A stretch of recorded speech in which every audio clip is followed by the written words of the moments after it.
Cara, essa semana choveu de gente perguntando e pedindo dica para poder sobreviver e continuar produzindo durante esse período de quarentena. E confesso que foi meio difícil, assim, chegar em algumas dicas que pudessem contemplar tanto a galera que está trabalhando remotamente, que tem condições de produzir assim, mas ainda enfrenta os desafios de ter que fazer isso em casa, com os filhos por lá, com o cachorro, papagaio, periquito vizinho, ainda tendo que gerenciar tudo lá de dentro, mas também aquela galera que tem estabelecimento comercial, que já teve uma queda substancial no movimento e que também está tendo que fechar as portas e não sabe nem por quanto tempo. E aí eu me toquei que o homenagem que deu origem ao Five Five Lab Club, na verdade, pode ser, de fato, 3 dicas que ajudam, independente de qual situação você se encaixa. O primeiro é o protagonismo. Cara, para pensar de fato no porquê que você escolheu essa profissão, por que você está trabalhando nessa empresa ou por que você abriu o seu negócio. Não é porque, vou traduzir melhor, tá? Não é que você resolveu abrir um bar porque você queria vender bebida. Tem uma experiência por trás que é a experiência que você quer que os seus clientes finais tenham. E quando você está dentro de uma empresa, você sabe, você não está ali só pela grana, você não está ali só porque você troca seu tempo por um salário. Você tem um objetivo maior e que é um objetivo que tem em comum alguma coisa com os objetivos dessa companhia.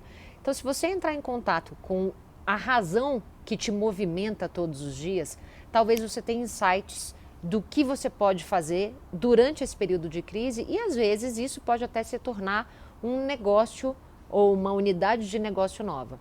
Exemplo, você tem um bar que você resolveu criar para que as pessoas tivessem a experiência, por exemplo, de estar em Londres, mesmo estando aqui em Brasília.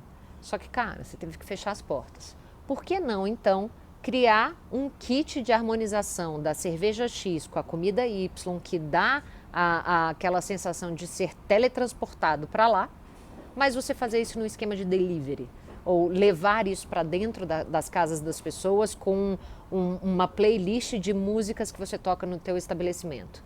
Isso é só, assim, dicas en passant, tá? Agora, quando você fala de perspectivas, cara, é muito difícil quando você está lá no olho do furacão, você conseguir entender ou perceber alguma saída para isso.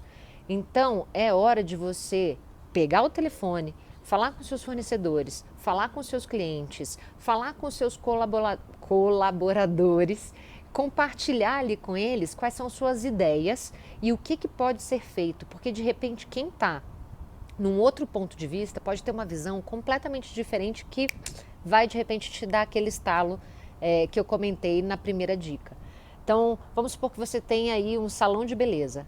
Cara, quando você vai para o salão fazer as unhas, por exemplo, aquela galera que tem como rotina e toda semana, não usa só aqueles minutos, aquelas horas para poder fazer a unha efetivamente. É um momento que a pessoa tem para ela mesma, sabe? Um momento de autocuidado. E você não precisa necessariamente estar lá no seu estabelecimento para poder proporcionar isso.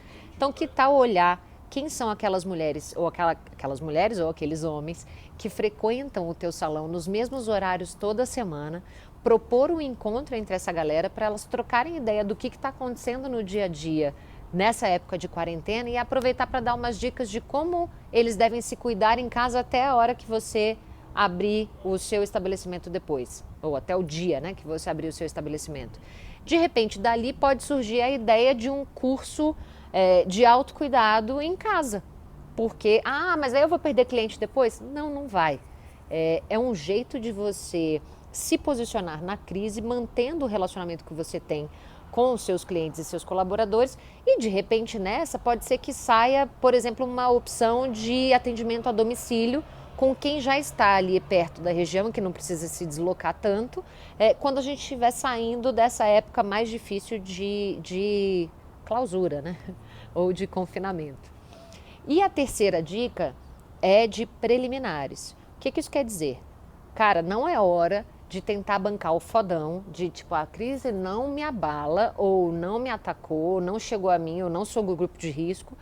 E está na hora sim de você compartilhar os seus desafios com muita transparência, porque a transparência vai gerar intimidade suficiente para que essas ideias possam ser colocadas em prática.